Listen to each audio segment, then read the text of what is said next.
Okay, good morning children. Today I am going to explain you 8th class SST chapter, that is resources, and in this chapter one by one I will cover the different topics, subtopic of this chapter. So first I will explain you the meaning of the resources, okay, that is the first topic. After that, I will explain you the different types of resources. Basically, we have three categories of the resources that one by one I will explain you. First, we have natural resources. In natural resources, we have four kinds. So, I will explain you one by one. After that, we have human-made resources that also I will explain you. And the last category, that is the human resources. So, we have three broad types of resources and one by one I will explain you. After that children, we will discuss about the different factors which are responsible for resources. Okay. So, there are different factors that I will explain you later. And at last, I will explain you about the sustainable development and the conservation of the resources. So, different principles are there. So, one by one, I will explain you about the different principles of the natural resources. Okay. So, here it goes.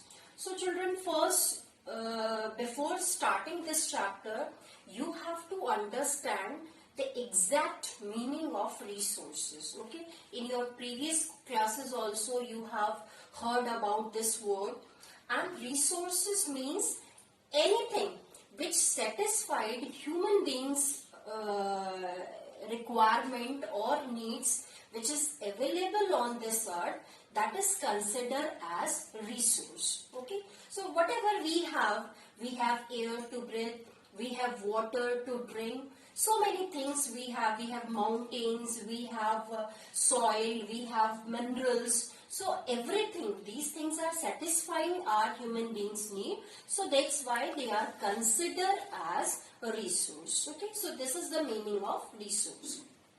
After that children, we have broad classification of resources. So in first category, we have natural resources. And in natural resources, we have here, you will see that we have four types of natural resources. So first you have to know that what are the natural resources. Natural resources that which we are getting naturally. Okay, directly we are getting from the nature, that is considered as natural resources. So in natural resources, the first category is on the basis of development. On the basis of development, we have two categories. You are able to see them. I have written here that here are two categories. The first is actual resources and the second is potential resources. So actual resources means the resources which are present in this time and we are utilizing them. So those are considered, or you can say that those are in use, those are considered as actual resources, like we are using coal, we are using petroleum products, we are using crude oil. So these are the examples of the actual resources. Now the second category is potential resources. So potential resources means the resources which are available, but those resources quantity may not be known or we are not using them in present time, but we have some provisions that in future we will use them. So here a small example you can give, that uranium that is found in Ladakh district, but in present time we are not using them. So that is considered as a potential resource whose quantity may not be in use and in future but we will use it. On the other hand, the second category is on the basis of origin.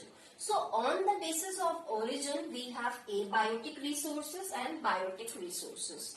Abiotic resources means the resources which are obtained from non-living things. Those are considered as abiotic resources like buildings, bridges, roads. These are abiotic resources. And on the other hand, we have biotic resources which we obtain from the living things. Like you can take the example of animals, you can take the examples of human beings. So they are biotic resources. Now on the third category, we have on the basis of stock, we have two examples. The first is renewable resources and the second is non-renewable resources.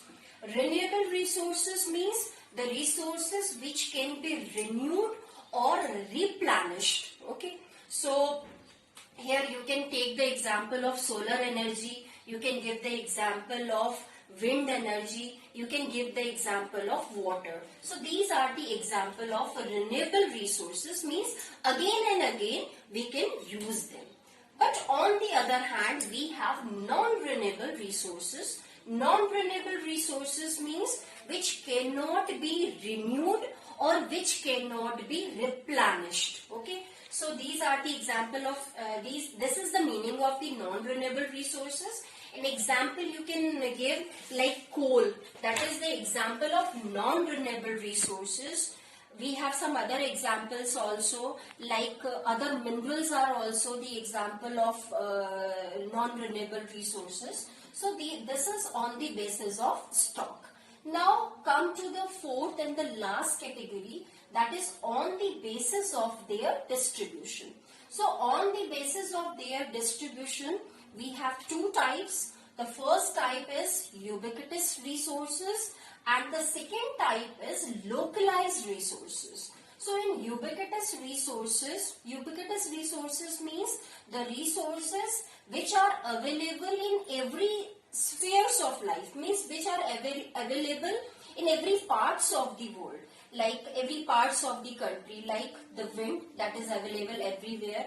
You can give the example of solar energy that is also available everywhere. Soil is available everywhere. So these are the example of ubiquitous resources. But on the other hand, the second category is localized resources. In localized resources, we have localized resources means those resources are available in particular area or particular region.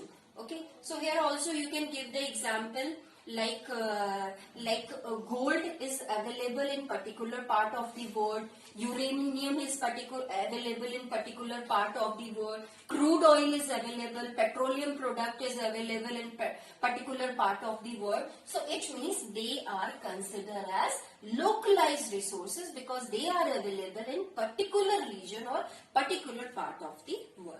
So what we have discussed right now, we have discussed the natural resources and their four types.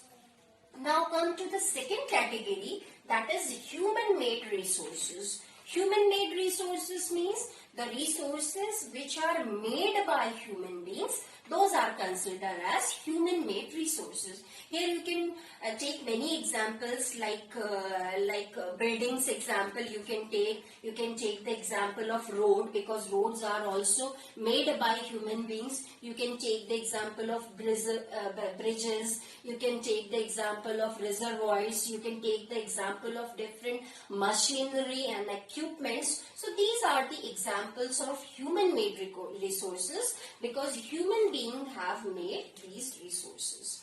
Now the third and very important type of resource, that is human resource. Here you have to understand one thing, that human beings are also considered as a resource because this is the human being only, those can utilize our natural resources if proper training will be given to them, if they have proper skills, medical care if we will give them, if we will give them educational facilities. So human being can make the best use of natural resources. So this is the third category of human resources. So this is the broad division of the types of resources. Now children,